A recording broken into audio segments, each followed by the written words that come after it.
Hello, Purdue University, and welcome to Next Point Wins. I am your host, Matthew Geely. Thanks for coming in today and joining us. It's nice and warm in here, so stop on in and stay a while. Got an hour-long show planned for you today, a bunch of sports talk to get you ready for the rest of the week. It's Wednesday. We're halfway to the end of the week, and hopefully everybody's doing well. I know the weather is gloomy out there, and it's tough to try to walk to class. You don't want to go out there. It's windy, it's cold, a lot of rain, some snow this morning. But, we're going to warm up the day. We're going to warm up everybody's attitude with some fun here on the show. If you're new to the program, welcome. And to my returning listeners, welcome as well. This is Next Point Wins. You can find me on Twitter at Matt_Gili, that's Gigli, or at nextptwins@gmail.com. Send me your questions, comments, and concerns. We had a nice question brought in today that we'll get to later in the show when we talk about baseball. Also, I'll give you my predictions of the NL and AL teams that are going to be representing the World Series. I'll also give you my World Series prediction as well as the MVPs for both leagues as baseball is now well underway. I don't know if I'm in the minority or majority about the baseball season so far, but I've enjoyed it a lot. I've watched a lot of baseball, watched a lot of MLB Tonight, and this is my regularly scheduled announcement to make that I make every year on this show. MLB Tonight on the MLB Network. It is the best show around when it comes to covering a sport and when it comes to watching baseball. It's nonstop action and entertainment. They take you around to all the different games on each night, and they show you highlights of each game and big plays. They go live look-ins at different parts of games when there's big moments. It's like the Red Zone channel for baseball, and it's fantastic. And some of the guys that got on that show, Harold Reynolds, Burns, trying to think of his first name, Brent Burns maybe. They get Sean Casey on there. Just Greg Ramsinger, just great people to have do commentary, and it's always fun. It's always entertaining. Give it a look. You won't regret it. If you have the MLB Network, if not, you can go to MLB.com and you can stream it on your laptop for free. But if you're just looking for something to watch on any given night, but you're not really interested in one game, or you know that you can't stay entertained throughout an entire game, MLB Tonight's definitely the way to go. So I've been watching a ton of that and kind of getting a look at all the teams and who I think is going to be there at the end and who's going to be a real contender. So I'll have those predictions coming up, as well as we'll do kind of a bonus prediction day. Got the Masters. It's the eve of the Masters, so I'll give you my pick to win the Masters later in the show as well. Sorry if the voice sounds a little rough. We're trying to preserve the moneymaker here. Busy week when it comes to Purdue sports. Got a lot of baseball, a lot of softball. I'll give you the rundown on all the games I'm calling later in the show. Kind of a shameless plug for me. If anybody wants to check out a game this upcoming week. I've been, I don't know if fortunate is the right word, but I've been given a breather thanks to this weather the past couple of days. Supposed to call a baseball game last night. That got rained out. Supposed to call a softball game tonight. That's getting delayed and canceled because of the cold. But since the rain out of baseball was last night, we have baseball on tonight. So you can find that at btntogo.com, BTN Student U Production. I'll be on the call for that and much more, and I'll give you that rundown later in the show. I'll give you a warning. You might want to grab a pen and paper if you want to try to jot all these down, because it is going to be a busy weekend for me. But I want to start with the NFL, and I want to start with the biggest news that's come out in the last 24 hours. I was putting together this rundown about 30 minutes ago, and we had some breaking news. So let's just go straight into that. Some breaking news on the program. Robert Griffith Jr. III has been signed by the Baltimore Ravens. That is a deal for 1 year. I don't have a price on that yet, but he has agreed to a 1-year contract with the Ravens. He has not played in the NFL since 2016. He was with the Browns. You remember him back at Baylor. He was a really, really good quarterback in high school. So we got some breaking news there. 1-year deal. He'll be the backup to Joe Flacco. And an interesting move. It kind of surprising it took somebody this long to give him a shot.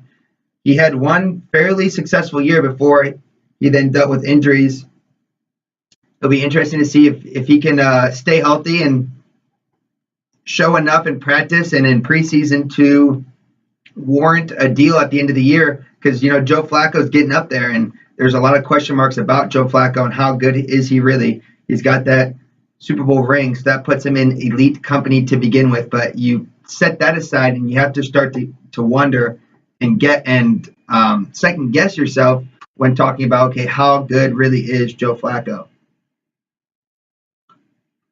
So definitely an interesting signing there. Not like a big splash or a big impact player, but a sneaky good move there by the Ravens just to see what RG3's got. So he's off the table. So now you have to imagine Johnny Manziel. He's getting a lot of press lately. Colin Kaepernick is always in the news. Those two guys, which one is next as far as going to be on the market and who might or might not pick them up? It'll be interesting to see. But speaking of big splashers, we had a big splash last night in free agency, and it was Brandon Cooks, formerly known as the New England Patriots wide receiver, currently known as the new wide receiver for your Los Angeles Rams. Another splash by the Rams. It's starting to get a little ridiculous. I mean, if you look at what they've done this offseason, they've picked up Marcus Peters, quarterback from Kansas City. They picked up Ndamukong Suh, D-tackle from Miami. Brandon Cooks now from the Patriots, and Aqib Talib from the Broncos. So a lot of big names, spending a lot of money. It's going to be a lot for this coach, Sean McVay, to try to juggle around and figure out how to manage. It's easy to look on paper and see, wow, it's a lot of big names. The Rams are going to be really good next year. They were already very competitive last year, so it's not wrong to immediately assume that they're going to be a Super Bowl contender, because they probably will be. But, it's one thing to look at a bunch of names on paper. It's another thing to get them all to mesh with each other. That's a lot of egos. That's a lot of big personalities on one team. And it's going to be, he's going to earn his paycheck next year trying to juggle all that and make sure everybody stays happy and effective on the field. But if you can get another good year out of Jared Goff, this is definitely a team. They shored up that defense that was already fairly good. This is a team that's going to give the Eagles all they want. If the Cowboys can find a way to get back, that'll be an interesting little three-headed monster. The Packers are still looking very good in the NFC. It's definitely something to keep an eye out. Last bit of NFL news I want to get to right out of the gate here is this whole Odell Beckham Jr. saga. I don't know if this is really taking up a lot of your guys' personal time, but I find it fascinating. He is so talented, and he is so valuable to the Giants, but he is a handful to deal with. He had that situation a couple of weeks ago where there's a photo surfacing of him with, I think it was a model, but he had what looked to be a little bit of fun on a stick, you might say, or a little bit of the wacky weed in his hand, and maybe some, she had in her hand what seemed to be some kind of paraphernalia that may or may not be completely illegal in every state, maybe a little white pixie dust looking substance. And that surfaced on social media and went viral. And, he didn't have that in his hand. So it was a lot of, the Giants were kind of like, not a great look. Probably shouldn't have let that get on social media. Probably shouldn't let the photo be taken, period.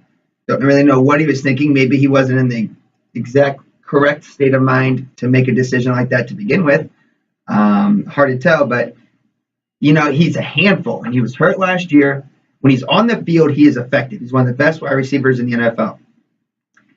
Does he deserve to get paid? Absolutely. For his production on the field, absolutely. But when you weigh in the stuff he goes through in the offseason and when he's not on the field, you have to wonder if he's worth the money.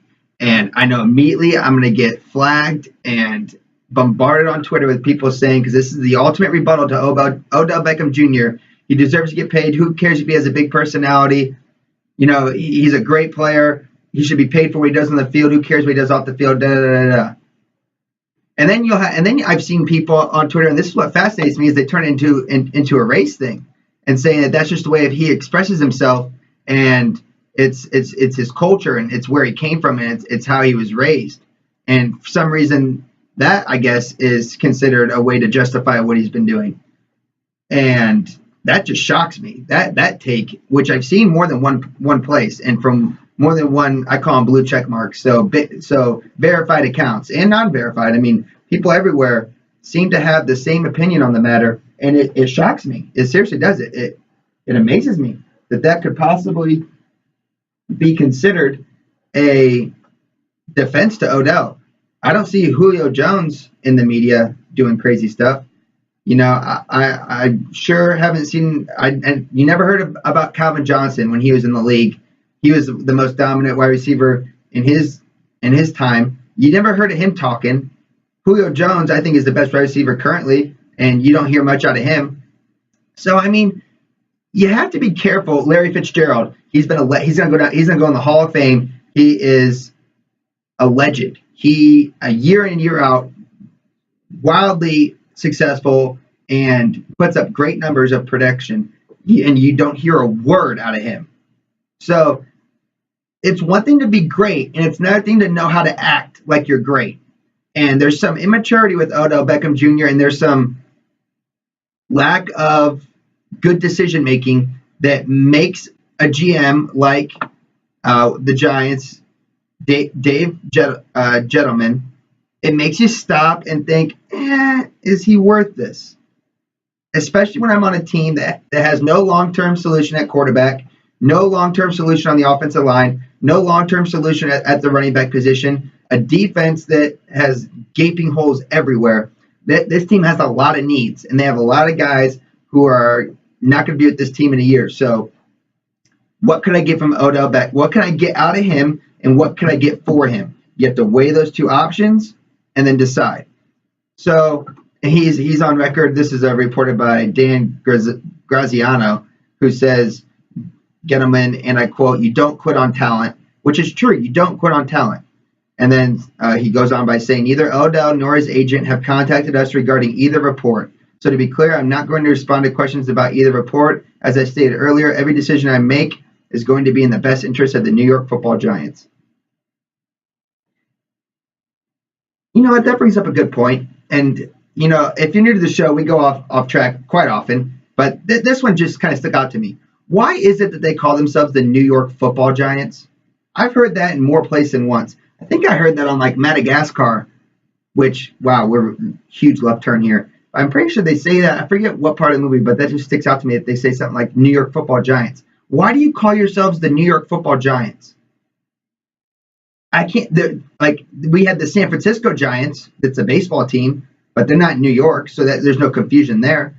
If you said New York Giants, I would know that that's a football team, right? And everybody out there would. You don't hear people say the Chicago Football Bears or the Indianapolis Football Colts or the Green Bay Football Packers. You don't even hear people say the New York Football Jets. That's in the same state. This one kind of confuses me. I don't know what to think about this. I'm kind of at a loss of words. But anyways, why do they do that? If somebody knows out there why they say that, if there's like a history behind it, send it in to me at nextptwins@gmail.com. Love to see it. I think Odell Beckham stays a Giant.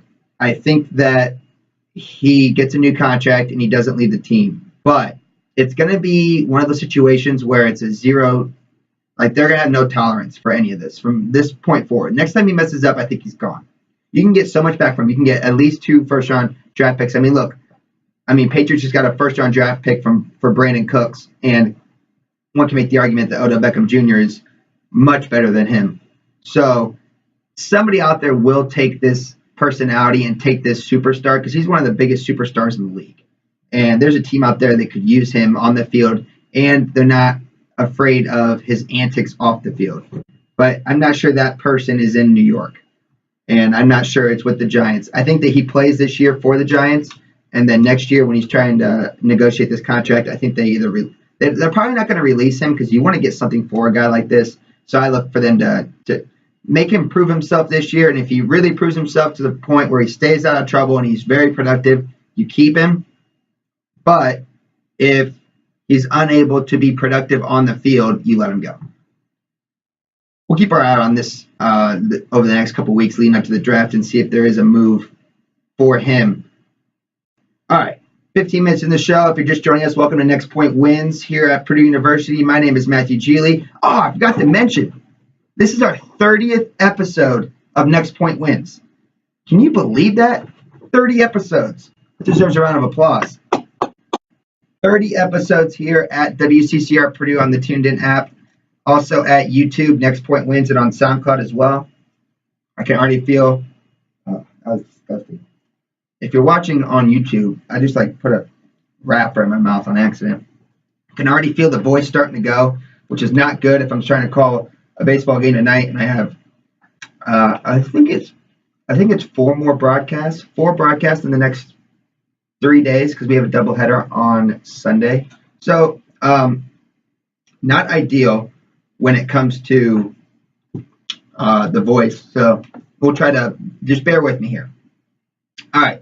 Let's see. What do we want to go to next? Still coming up on the show, we have baseball predictions, Masters predictions, NCAA title game recap. But I want to go to the hottest segment in college sports radio. That's not coming from me. That's coming from, well, my mom.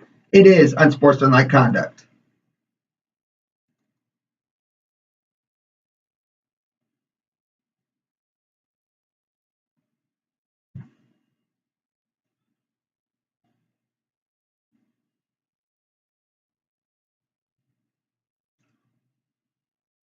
So last night when I was sitting out at baseball waiting to see if we're going to play a game, as there's tornadoes in the downtown Lafayette area, anybody affected by that, my thoughts and prayers are with you and your family. Hopefully everybody is safe. I haven't heard of any tragedies, but I know a lot of people's homes were affected by that. So yeah, that was an interesting situation with that tornado touching down last night. It's not exactly something I love to see, but I mean, we're out at Alexander Field waiting to see if we're going to play a baseball game, which was ridiculous to even think that that was possible with the torrential downpour and the wind that we were experiencing out there. But I got on the topic with somebody was asking me about the show, and they were like, so what's your favorite segment, or what's your hot segment of the show? And instantly I go, Unsportsmanlike Conduct. So I was starting to explain to him how it works, and he couldn't stop laughing. He thought it was awesome. So I'm glad it's catching on and people like it. Hopefully everybody out there does enjoy it. I try my best each and every time we do it to find new and fun things. And I think I have a pretty nice list this week. Didn't get to do it last week because if you're just joining us on the show, we had Brett Douglas in studio for the full hour talking about college basketball and the tournament, March Madness. And he gave us some incredible predictions. He was, I think he was 3 for 3 on his predictions in the Final Four. So thanks to Brett for coming on the show. But anyways, here is my list. It's quite long of Unsportsmanlike Conducts, but they all deserve recognition because people just did some rather dumb things this past 2 weeks, I guess. First, so it was a headline on ESPN, and I screenshot it because I just could not believe it. And I don't know why LeBron James is like one of the most talked about and covered athletes in the world. He's right up there with Tiger Woods and Tom Brady, and he deserves every bit of it because he is one of the greatest we will ever see play the game. The headline read, LeBron James says he would vote for himself for MVP. First off, not breaking news. Not in my opinion. Secondly, of course he would. Third, I think a lot of people would. I know James Harden's probably going to win the MVP title because of his story and his big year he's had. He's played great this year, and the Rockets have been a phenomenal team. But if you look at LeBron's numbers, they're the best they've been ever, and you stack him up with Harden, he's equally as valuable. Let me put it this way. Put James Harden on the Cavs and put LeBron on the Rockets. Just switch teams. Which one's better? The Rockets are crazy good. I don't think the Cavs are better. So you have to argue that LeBron is more valuable to his team than James Harden. But what if somebody asked LeBron? First off, dumb question to ask LeBron. We're big here on Next Point Wins on dumb questions. That was a dumb question. Whatever reporter asked him, who would you vote for the MVP? Dumb question. That's just looking to get a rise out of him. Dumb question. Number two, what if he would have said, I don't think I'm really that good. I think James Harden's better. I think he should be the MVP. Nobody out there would be like, oh, what a humble guy. Wow, he really gets it. What a great guy. No, we would be ripping him for not. LeBron James doesn't believe in himself. LeBron James doesn't think he's one of the best players in the NBA. We would have killed him. So now he says he'd vote for himself. No kidding, he would. I think everybody out there would vote for LeBron. But somehow that's considered breaking news. Little mic situation here. Hold on. There we go. That's better. Okay. Unsportsmanlike conduct to the reporter who asked LeBron James that question. It's a dumb question, and it's a waste of time question. So unsportsmanlike conduct to you.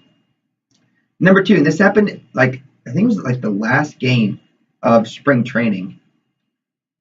You know what? We're going to take a break here for a moment, and we'll be back after this on Next Point Wins. We're going to get this mic situation figured out because I'm hearing a little static. I don't know about you guys. I'm hearing a little static. That's not good. So give me about a minute and a half here, and we will be back on Next Point Wins.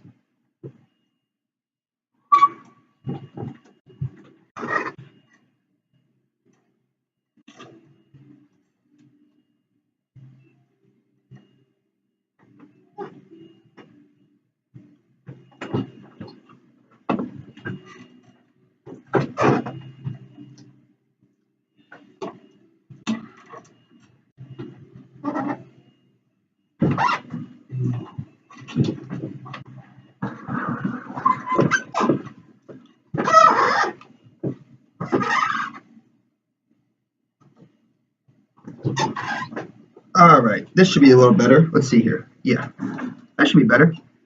Sounds better. I'm a fan. Test, mic check, mic check. Man, see, like you guys, this is the kind of stuff I do before I go on air. So now you're getting like a behind the scenes look of this show. All right, so the next one comes from spring training, and it was a Dodgers game, and they had a sewage leak, which first and foremost, disgusting. And they had to cancel the game because of the sewage leak. Spring training, here's the article. It says the exhibition finale between the Angels and the Dodgers was cut short because of foul-smelling leak that spilled sewage onto the field in the fifth inning. There was a 32-minute delay with 2 outs in the bottom of the fifth, and the Dodgers were up 4-3. No one cares. It's spring training. The Dodgers issued a statement saying issues with the drainage system caused flooding and repairs had to be made. The leak left a brown mess pooling near the Dodgers dugout in foul territory as the grounds crew spread a drying agent and worked to try to clean it up. Their picture is disgusting. And I feel so bad for whoever that grounds crew was that had to deal with that. Dodgers outfielder Andrew Troll says, I'm not going to tell you what it really was because that's messed up. It's nasty. Disgusting. Now, it was a pipe backup on 2 different levels of the stadium.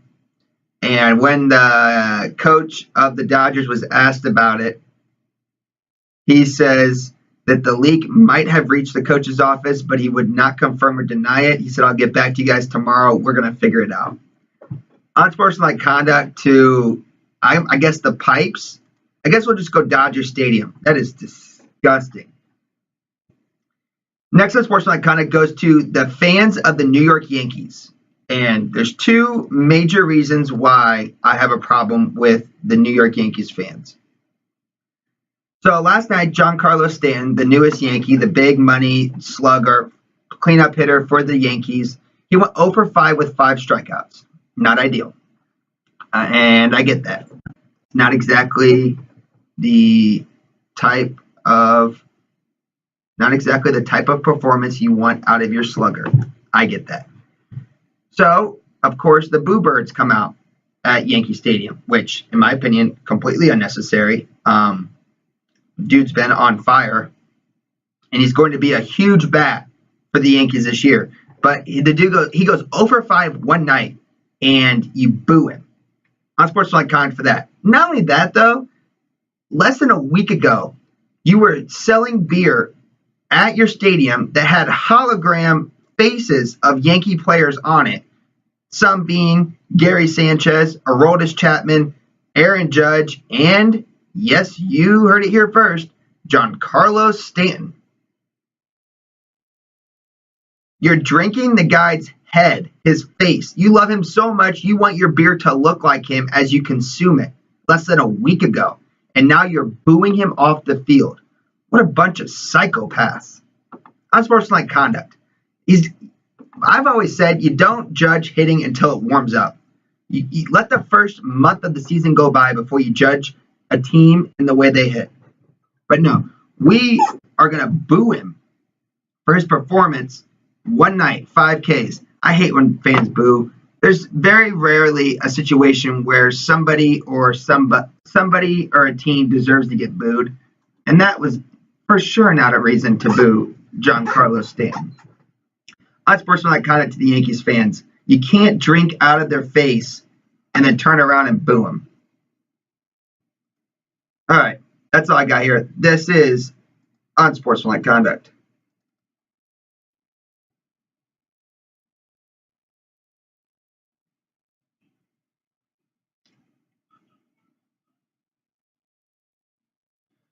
All right, now, kind of staying on the baseball theme because we have a lot of baseball to cover on the show here. And if you're just joining us, welcome to Next Point Wins. It's 12:27 here on West Lafayette's campus. It's Wednesday at Purdue. Thanks for stopping in. I want to go to a video that I didn't watch much spring training before the season started. I really did. Just one afternoon, it was like the last game, and it was the Cubs against the Red Sox. I was like, oh, this will be interesting. The Stars will play for about 5 innings, and it'll be interesting to see what the teams look like. I had the baseball itch. I wanted to watch the game. I don't know if they did this all spring training on ESPN, but they definitely did for this game. They had players mic'd up during the game, and they had Red Sox outfielder Mookie Betts mic'd up during the 3rd inning of the Cubs-Red Sox game while Mookie Betts was in the outfield, and they were interviewing him. He had an earpiece in so he could hear the questions, and they were interviewing him. It was fascinating. It was very exciting to listen to. I wish they could do it the entire year because I think it'd be very entertaining. I know you can't. They're probably going to do it again for the All-Star game, and I know you can't ask players to be answering questions while in their field. It's just dumb. But for spring training, it was fun. Well, with 2 outs in the top of the 3rd, a ball was hit Mookie's way by Chris Bryant. This is what happened.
So there's Mookie Betts, a great sport, and that's courtesy of Baseball Tonight and Sunday and Baseball on ESPN. Thank you for that clip. Hilarious. ball's hit over his head into the corner, and as he's in the middle of answering a question, he takes off running. Then you can just hear him say, "I ain't getting this one, boys." Very funny, very, very interesting and cool idea. And going off, kind of segueing out of the Cubs Red Sox spring training game, I had a question sent in to me by Max from Lafayette, and he says, and I quote, "Matt, I am a huge fan of the show. I'm in 5th grade and I play baseball. My brother goes to Purdue too. I broke my arm last week, so I got to listen to the show live on the radio. I'm a big fan of the Cubbies. What do you think of their chances are of winning it all this year?" First off, Max, thanks for listening and thanks for contacting the show. Means a lot to me, and hope you feel better with the arm, man. That's a tough situation. I'm glad you got to listen live and miss a day of school, but hopefully the arm's healing up and you're good to go.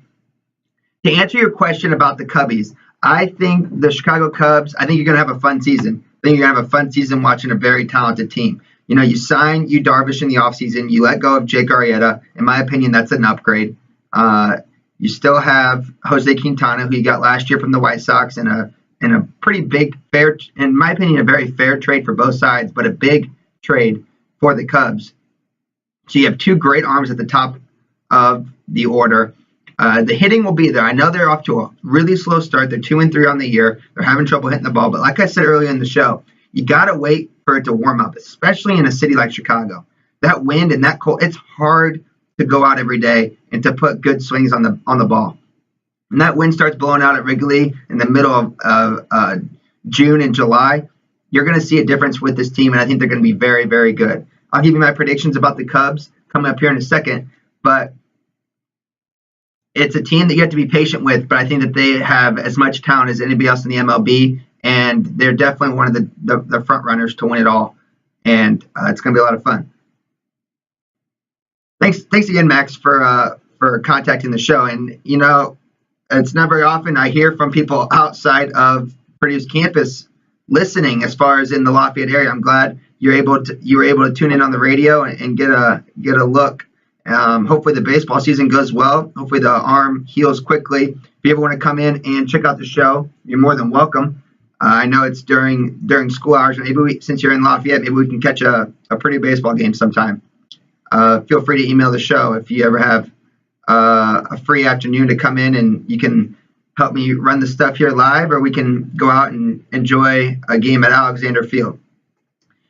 If you are like Max and you have a question on your mind, feel free to send it in at nextptwins@gmail.com, and I'll be sure to answer it on the program. My predictions for the MLB season. Let's start out with MVP, and we're going to go AL first. Some names that are going to be in the hunt. Oh, okay, here we go. Giancarlo Stanton. Talked about him earlier in the show. I think he's going to be a huge addition to the Yankees. Aaron Judge, another slugger from the Yankees. 2 guys who are going to make a push for the AL MVP. You'll have pitchers in there too. Chris Sale. He's going to give it all he's got. He's going to get a lot of run support. He's going to rack up a lot of wins. He always strikes out a ton of people. He's a name you should watch out for the MVP race. Jose Altuve, reigning MVP, is consistent year in and year out. He stays on the field. He stays healthy. You can always count on him just for, a crazy amount of hits. He steals.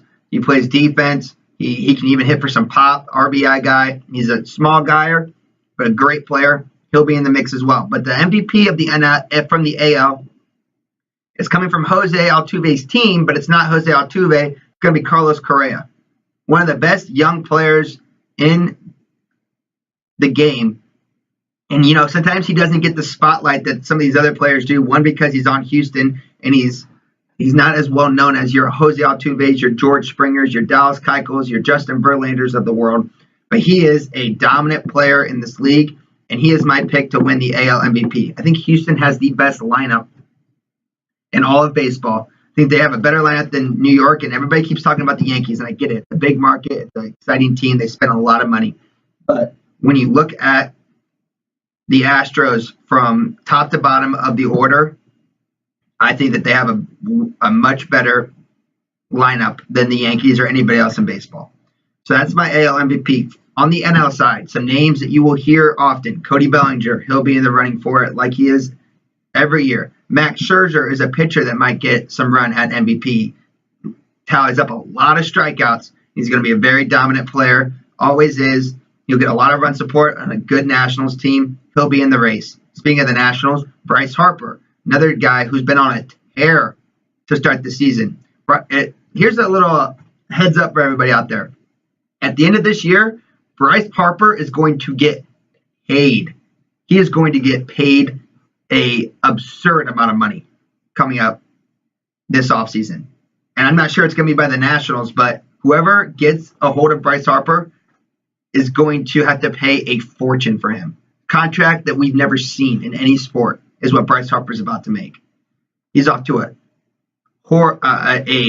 just a ridiculously good start to the season. And if he stays healthy and stays on the field, he's only going to get better, and he's one of the best players in the league. But he is not going to be the MVP by the end of the year. The MVP comes from the Colorado Rockies, Nolan Arenado. Quiet guy, not overly flashy, but hits really well with runners in scoring position. He hits in a very friendly park, Coors Field. He hits for a lot of pop. He's a two-hit guy almost consistently every night, and he's gonna really rack up the homers again this year. He probably gets to 40, maybe even 50 homers, probably closer to 40, 45, and he wins your MVP for the NL. Now, as far as World Series predictions go, I'm going to go division by division, and I'll give you my wild card as well, my 2 wild card teams from each side. We're going to start out in the AL, so we'll go AL East. The AL East champion is going to be the Red Sox. The Red Sox, I think their lineup is only a tick worse than the Yankees. I think their rotation is better than the Yankees. Yankees have a better bullpen, but when it comes down to the end, Red Sox win it by, I would say, no more than 3 games. I think it's going to be a very tight race to the end. Your Red Sox are your AL East representative, which then bumps the Yankees to one of the wild card positions, the better of the 2 wild card positions. It's crazy that a team like the Yankees might be playing a 1-game playoff against somebody, but I think they do. AL Central, it's going to be the Indians, the Cleveland Indians. Twins will give them a little bit of a problem. White Sox are still a year away. They're going to be exciting. They're going to be competitive, but not good enough to beat the Indians over the span of an entire season. So the Indians represent the AL Central. I love Corey Kluber. I love Francisco Lindor. I think that team is sneaky good. They don't have the superstars or the pop that the Yankees, Astros, and Red Sox have, but still a very good team who will probably get to 95 wins on the year. Out of the AL West, I mentioned them quite a bit here early on, and I continue to. It's the Houston Astros. Mine, whoever's Houston Astros will come out of the AL West. They're a team that's going to get to 97, 98 wins, and a team to be reckoned with in the playoffs. Your other AL wild card also comes out of the West, and it's the Los Angeles Angels. You saw Ohtani last night. He went yard. He had a 3-hit effort. He went deep in his first at-bat in Angel Stadium. I'm not under the impression he's going to be a breakout player. I actually thought he might be a bust.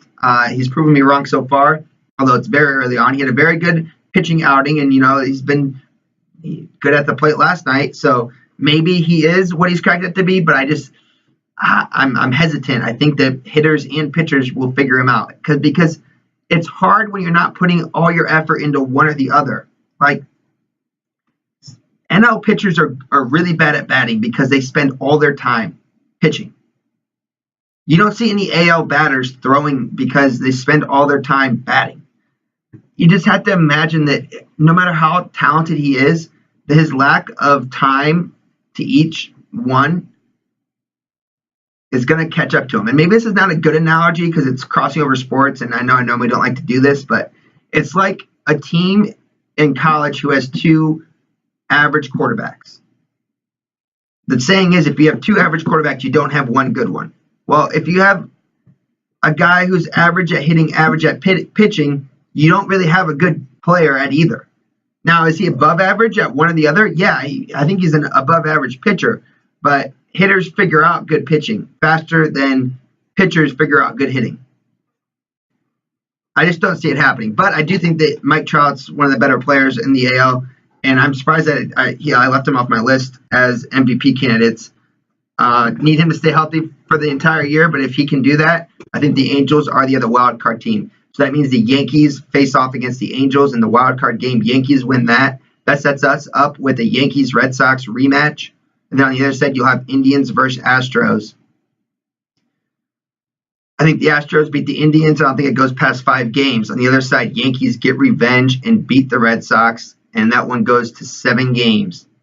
They beat them in Fenway Park. That sets up Astros versus Yankees to go to the World Series. We'll freeze there, and we will head over to the NL side. NL East, your champion, your representative out of the NL East is going to be the Washington Nationals. They finished first. Mets finished second.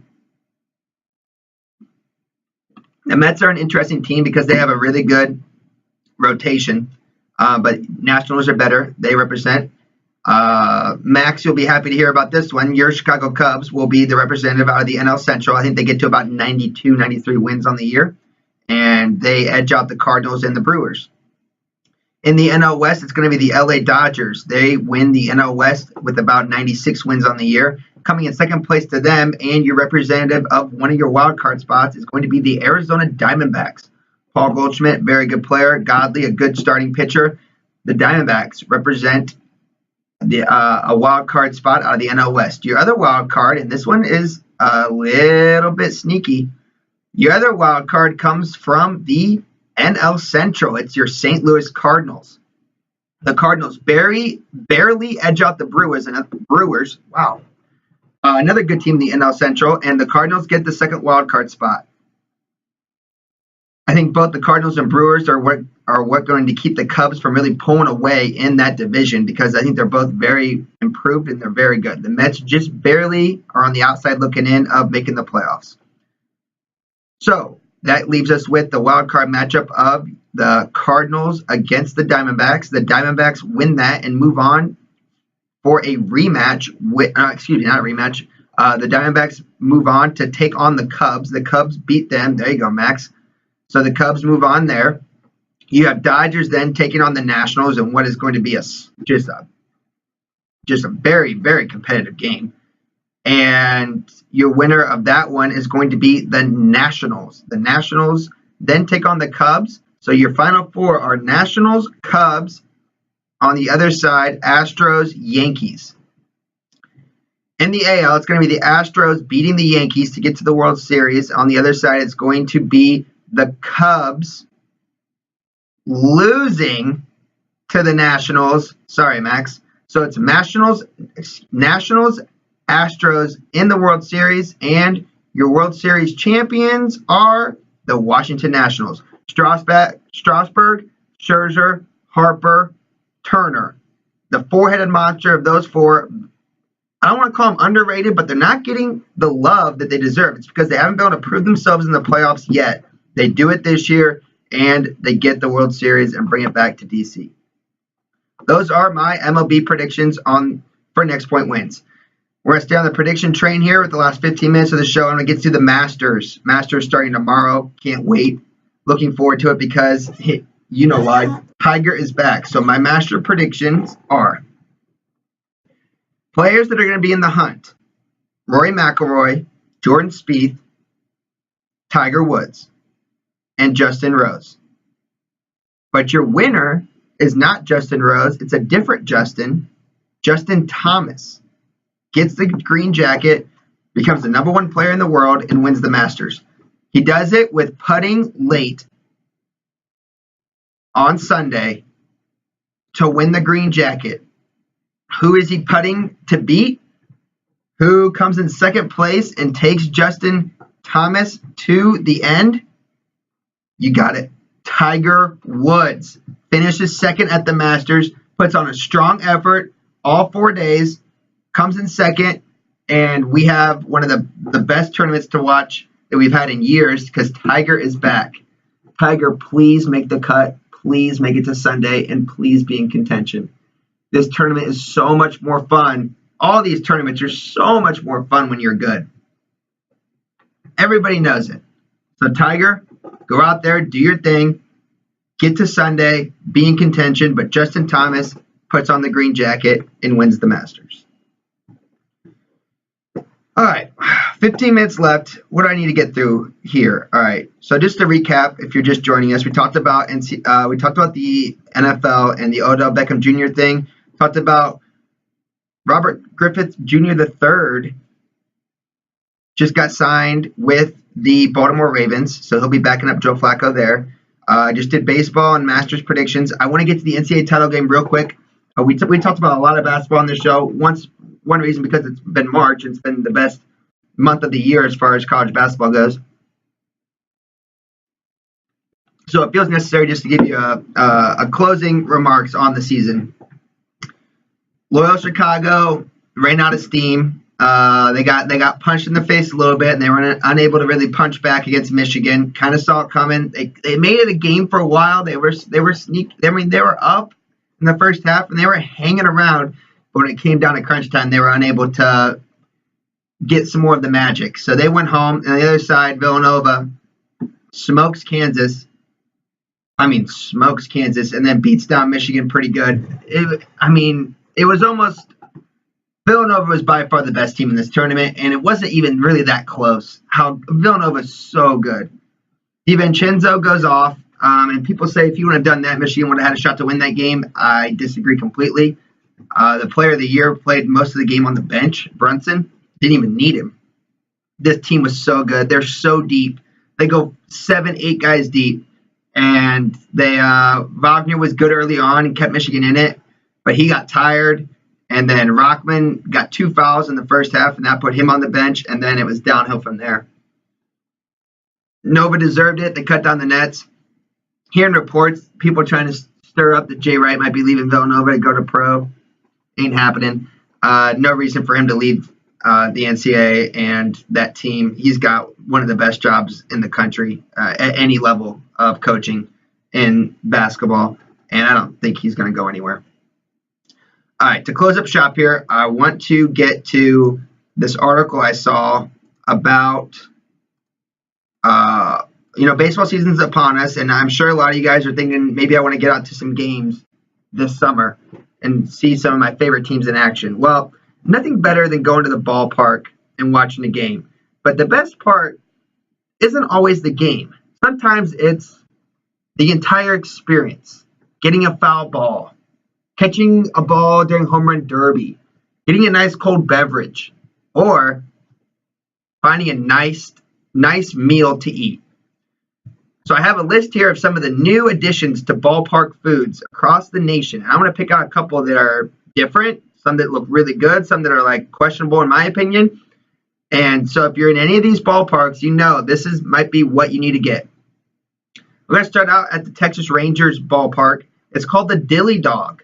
It's a dill pickle that is cored out and stuffed with a jumbo hot dog, and then battered and fried. So they take a pickle and they cut out the middle, the insides, and they stick a hot dog into it, and then they put it in the deep fryer. Different. It's a different take on a pickle dog. It's on a stick. It doesn't look horrible. You gotta like pickles though. If you don't like pickles, move on. But if you like pickles, I thought that one was interesting. And then they also have, and this is ridiculous, they call it the Triple B: bacon, brisket, and bologna, topped in barbecue sauce. Sign me up. Can't go wrong with any of those options, especially brisket. Brisket's good, and we're talking Texas barbecue now, so now we're really talking. If you're going out to Texas ballpark, I recommend you go for the Triple B because that looks really, really good. Also, let's see, what do we got here? Let's go Chicago Cubs. Kind of a local flavor. I'm sure maybe Max, if you're going to head out to a Cubs game this summer, this is one you might want to look into. It's a nice twist on the famous Chicago hot dog. It's called the Chick-A-Go sandwich. Get it? Chick-A-Go sandwich. It's a pickle breaded with chicken thighs, topped with peppers, tomatoes, and onion, sprinkled with celery salt. So it's like a Chicago dog, but it's deep fried. There's a theme here in all these options this summer, and pickles are huge. Everything's got pickles with it. It must be the go-to. Next one, also from the Cubs. It's a boned-in smoked short rib. It looks a little fancy for me as far as ballpark food goes. It might not be my thing, but you can't go wrong with smoked ribs. So I'm sure it's good, but I don't know if I'd call it ballpark food. If you're gonna go ballpark food, I'd definitely go with the Chicago sandwich. All right, let's see. Tampa Bay Rays. It's called a Reuben Cuban. Oh, hold on. A Reuben Cuban hot dog. Chili cheese corn dog with a Reuben bread and Reuben meat. Sure, why not? Okay, what else we got here? Atlanta Braves. That's another local park that some people might get into, and it's called the Spectator. It's a jumbo potato, it's like a baked potato, stuffed with jalapeno cheddar sausage, bacon wrapped, and topped with cheese, cream, scallions, and jalapenos. It looks really good. That's a go-to. If you go to Atlanta, get the Spectator. Funny names. All right, let's see what we got here. Cincinnati Reds. I went to a Reds game last year, and their food was amazing. I mean, everywhere you went, there was new options, and I got like this ice cream sundae that was out of this world. And this article says that the Great American Ballpark is one of the best when it comes to food. I agree. It's so good, and it's the bang for your buck. It's cheap, and you get a lot of food. If you go to the Smokehouse by the right field foul pole, you get the Queen City Fried Garlic Bologna. A lot of bologna this year. It's fried bologna topped with spicy mustard, and it's got pulled pork and cold slaw on it too, with baked beans and mac and cheese layered with a tortilla shell and barbecue sauce. Whoa. Yeah, sign me up. All right, last one, Chicago White Sox. We'll get all the local teams here. They call it the Cuban burger, and it's a hamburger patty topped with sliced ham, pork carnitas, sliced pickles, Swiss cheese, yellow mustard, and mojo sauce. No clue what mojo sauce is, but the picture is awesome. Sign me up. I'm all in. I don't know about you guys, but I'm very hungry now. It's lunchtime here at Next Point Wins on campus, so I'm going to go grab a bite to eat. Real quick, get out your pen and paper. If you want to catch me on any broadcast this weekend, if you're a big fan of Purdue baseball or softball, this is what we got for you. Baseball tonight, 5 o'clock against Oakland, the Grizzlies. It's a makeup of a rainout from yesterday, so 5 p.m. on BTN Student U, btn2go.com. Softball tonight's canceled, so nothing there. You can catch baseball at this game I'm not calling, but they play a weekend series against Indiana in Bloomington. Hoosiers ranked 10th in the country, so it'll be a tough test for the baseball team. So go ahead and catch that. Friday night, though, I'm back on the call for softball against Northwestern at 6 p.m. Saturday, we have a softball doubleheader with Northwestern, and that starts at 3 o'clock with the second game following. Also on Saturday, the spring football game, which I will be at helping Carson, our fantastic PA announcer, spot for that game. So we got baseball tonight, softball Friday, softball Saturday, football Saturday, and then softball Sunday, which is at 1 o'clock. So you can catch all those on btn2go.com. Students here on campus, on the campus Wi-Fi, catch those games for free. Anybody watching from around the country, log in with your TV provider and you can see them as well. That's all I got for today.